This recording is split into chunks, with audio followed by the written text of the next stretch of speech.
The transition been like here? At what point did you start feeling like, yeah, this is my home? You say what? At what point did you start feeling this offseason, being around your teammates, that this is home? I signed a contract. Well, tell me about the dynamics in the locker room. Have you gotten to, how well do you know some of your teammates, and who have you hit it off with? All the DBs, I'm pretty cool with all the safeties, all the corners. We got a good relationship, tight-knit group. Seems like a lot of those guys, younger guys, have the potential to be good press corners. How much are they kind of seeking you out and asking you, how you go about doing that part of it? Right. We all give each other tips and pointers on how we play the game. I mean, all us, we got different bodies, different techniques. So, I mean, I feel like we all learning from each other. I'm a 4 or 5 year veteran now, so I try to give them as much information as I can. Corey Unlin said that you and Jason Verrett have already kind of built a bond together. What have you gained from just chatting with him? I used to always watch his game. Like when I was in college and high school, I used to always watch his highlights and stuff like that. I mean, he's an 8, 9 year veteran guy. Like he's been doing it for a long time. So obviously he's doing something right. So I try to pick his brain as much as possible. So I mean, I'm just trying to learn from him and continue to grow. Kyle indicated you kind of done enough and you were just kind of shut down. I assume you were okay with that? Okay with what? Well, just he said you'd shown enough and you didn't really need to practice that much anymore. Yeah, we just playing it smart. It's June, taking care of our bodies.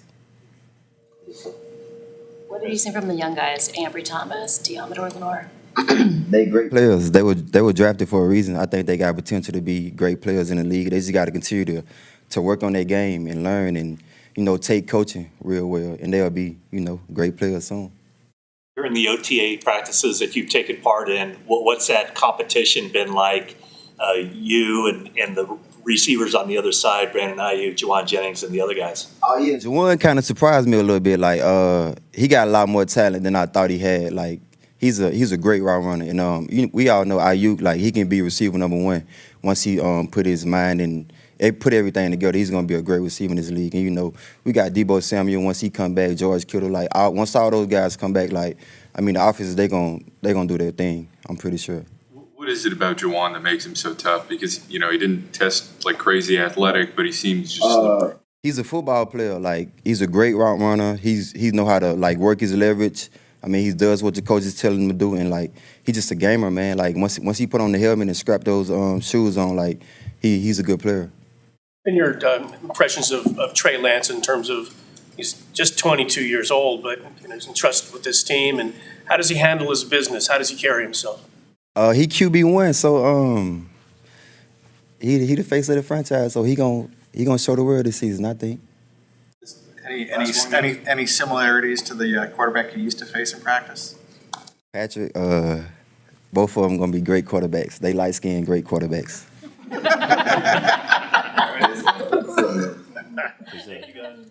Thank you. Trey, what do you think you've gained most from these couple weeks here of OTAs and the practice out there today?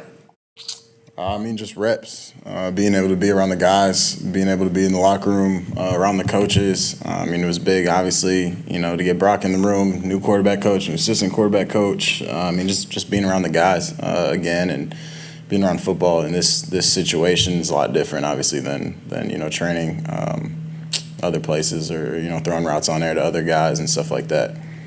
What has it been like working with Brian Greasy as someone who's been through it and has gone through all this? It's been awesome. You said it.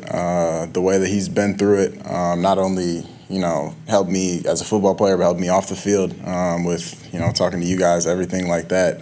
From top to bottom, he's been awesome. He's been awesome. Honestly, role model for me. For him to come into the situation that he did, and now me coming into this situation.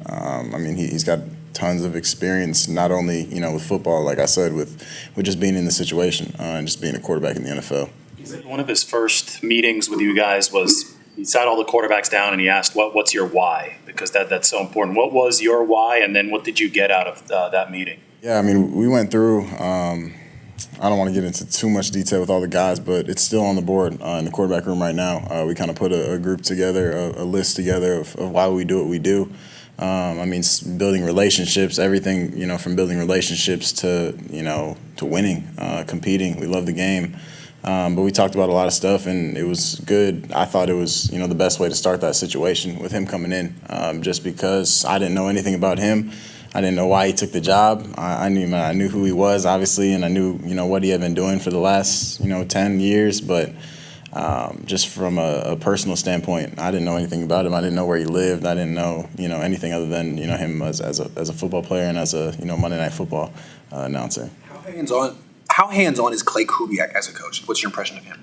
Clay's awesome, and I got to be with Clay a lot. He ran the scout team, or helped run the scout team last year, so I spent a lot of time with Clay, me and Nate both, and he's been awesome. I mean, he's, from a knowledge perspective, him and Brian both, we see the game the same, which helps me out a ton.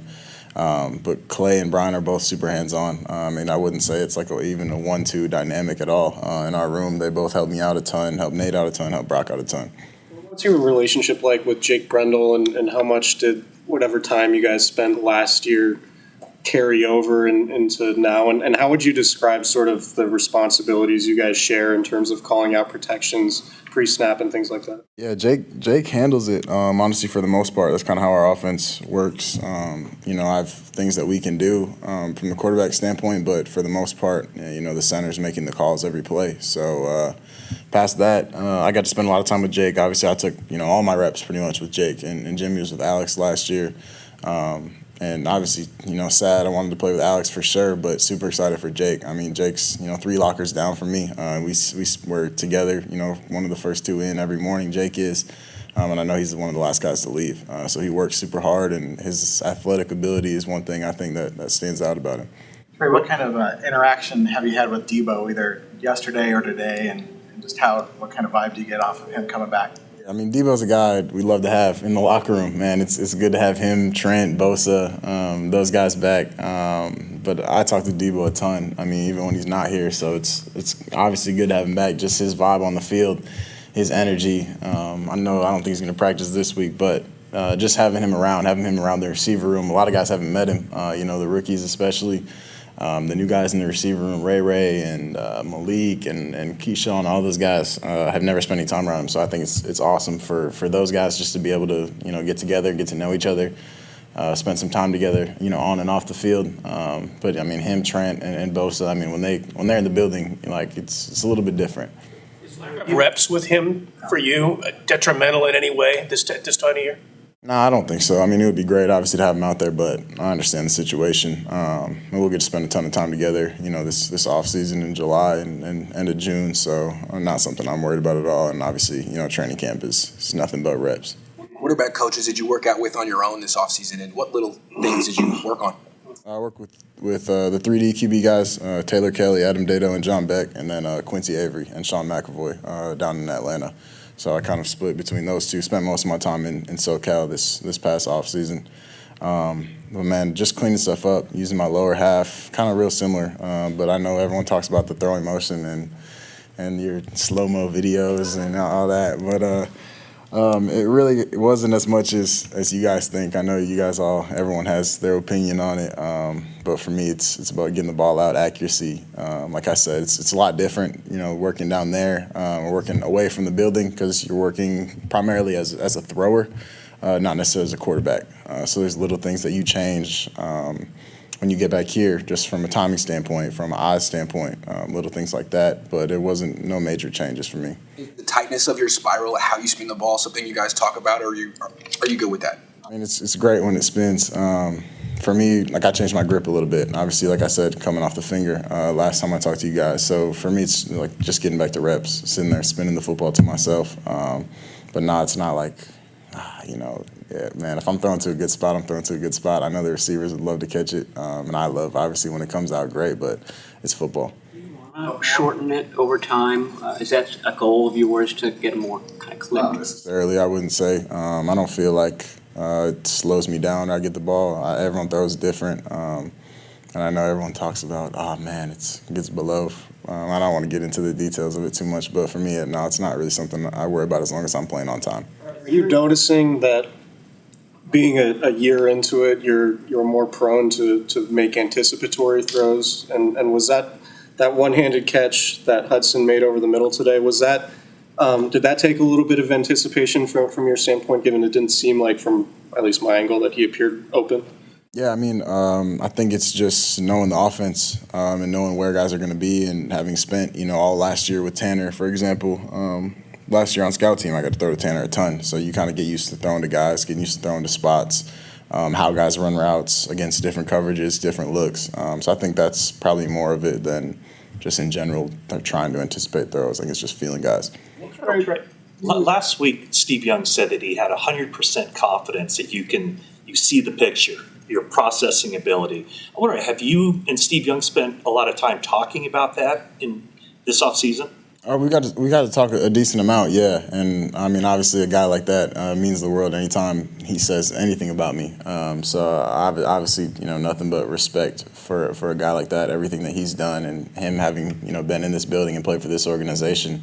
For me, man, I'm going to take everything I possibly can from a guy like that. I mean, anything he has to say, anything he has to offer me, I mean, I'm welcoming that with open arms. How did you guys get together? Like, did you reach out to him? Did he reach out to you? No, just honestly through kind of mutual people. Like through Jerry was one of the situations when we've talked a good amount.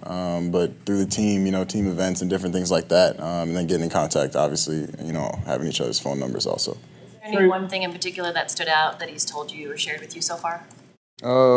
He's talked about just being myself and confidence, I think, were the two main things. There's a lot of parallels between where you are in your second season, where Brian Greasy was, as far as expectations and pressure and everything. He has said, you mentioned media tips, that he felt he was too guarded. And you seem, maybe just natural as a rookie, you maybe a little more guarded or unsure, but you seem more yourself this year, at least in these settings. Is that fair to say? Yeah, I think I was like I said last time, I was in a little bit of a weird spot last year. You guys wanted to talk to me, and I don't really have anything to talk about. I wasn't necessarily playing, so I was in a weird spot. I felt like last year, but that's how it goes, and that was the situation I was in. I tried to embrace my role and make the most out of it. But yeah, me and Brian are definitely different personality-wise, but I think it works perfect in the quarterback room. All right, thank you guys. It was good, a little shorter than what I'm used to, but I'll take it. You played in the playoffs? Exactly. Yeah. You did play 20 games last year. I think it was an NFL record. You guys played 12 road games. How much of a effect has that had throughout the offseason on your recovery? I ain't gonna say it had an effect on the offseason, but playing 12 road games during the year is pretty tough, especially when we had to make the run we had to make going down the last stretch of the year. But offseason has been good. Been time to recover. Now it feels great getting back in the building, seeing all the faces, seeing the new faces, and meeting my new compadres in the O-line room, and it's exciting. I had some ankle, elbow stuff. Did you need any procedures in the offseason to deal with it? No, I'm good. All good. What's been your perspective as far as, I know you're good friends with Debo. It's a business. He's a friend. You work for the same company. Right. What has been your role in just trying to help him kind of navigate this offseason? If he needs me, I'm here. He give me a call. I give him whatever advice I have for him. But, when you talk about a guy like Debo or any guy in that locker room, he worked their whole life. This has been a dream since he was a kid to get to this position. And, this is his business. This is his dream. This is his career.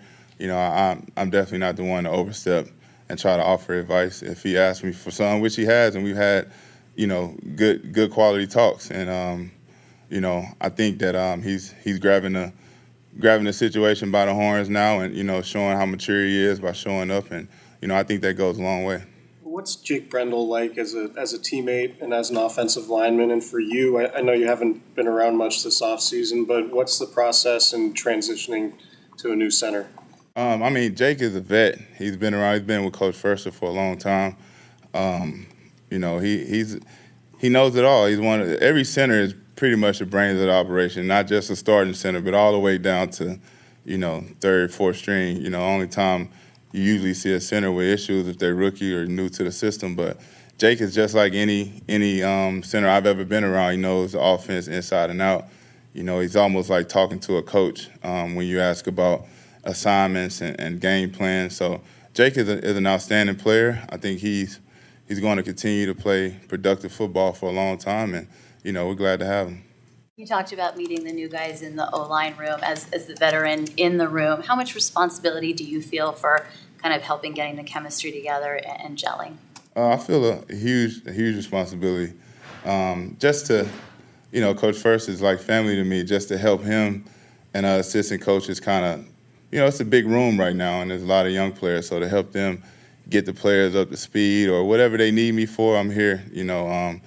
I love helping the young offensive linemen, seeing them come in and just raw, wide-eyed, bushy tail, and not really knowing the what comes with this job in the NFL. But for me as a veteran, I think my job is to be around and give them a heads up when those potholes are coming, or help them through a tough time, or just help them get over obstacles. But from my experience and just listening in on meetings, being in the meetings, we have a very sharp bunch of guys. Even though they're young, but they're really sharp, really athletic, and they work really hard. We don't know much about Jake because we haven't seen him play, but I looked up some of his metrics coming out in 2016. He's like 90th percentile in a lot of the athleticism. Does he still have that? Yeah. How well does that fit with what Kyle needs him to do? I mean, that's why he's here. That's why all of us are here. I mean, to be in this offense, you have to be an athletic offensive lineman. And I think you can look through that whole room, and everybody's an athlete in their own way. And Jake is definitely an athlete, definitely a quick twitch guy, definitely has short area quickness, which makes him a great center. On that same sort of note, Jason Poe is a freak athlete. I think he was playing like fullback. I don't know if you saw any of those clips, but what's been your impression of him? Oh, man, the first time he came off the ball in individuals, I was like, damn, who is that? Like, I didn't even see his name on the back of his jersey or nothing. I think I had a bag, so I really couldn't see him.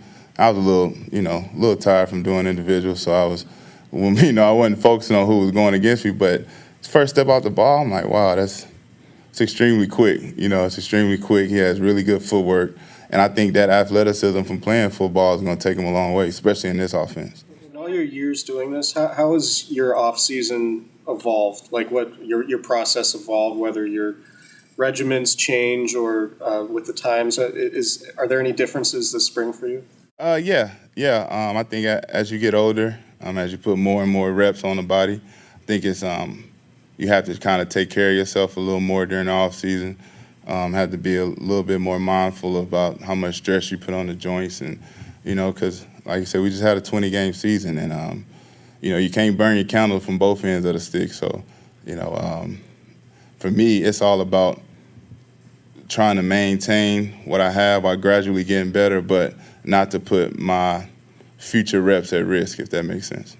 Trey acknowledged to us that he was in kind of, as he put it, a weird spot last year. But as you see him now and the way he's kind of handling his business when the job is going to be his, do you see that in him? Do you see that kind of growth in him?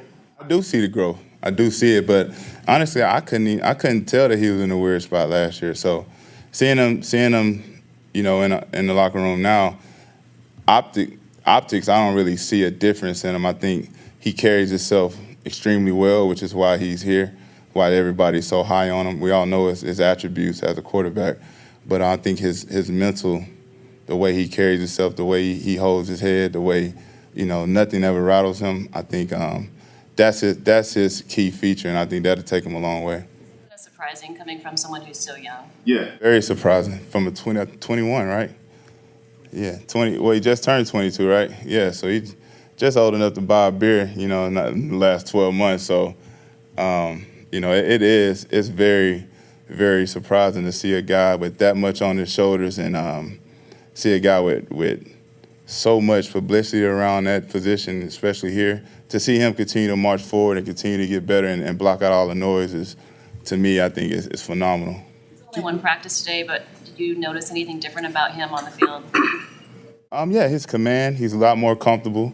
You can tell he's worked on his mechanics. You can tell by his release. You see his balls. He's taking huge steps in the offseason. I can't wait to see how he looks when a lot of bullets get to flying.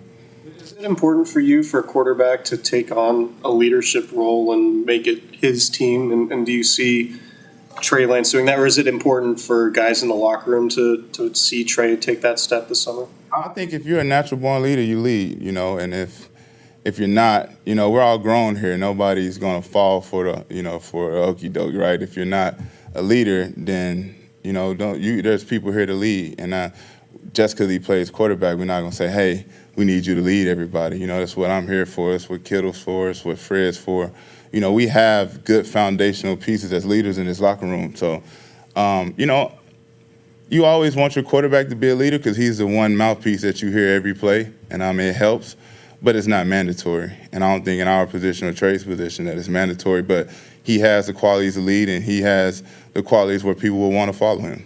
Do you know Aaron Donald at all, and what are your thoughts on facing him? I don't know him personally.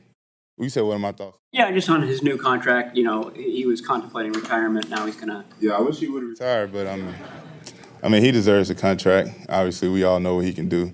I don't not know him on a personal level. I like competing against him. Brings out the best in all of us. So, that's what it is. Trent, there's a woman on Twitter who's drawing Jimmy Garoppolo every day until he gets traded. Have you seen it at all? She's drawing him? Yeah. The same picture every day? No. Rita Oak. It's different every day. Oh, yeah? Can she draw? Yeah. It's pretty good. I like Jimmy, man. I miss him. Have you spoken to him at all?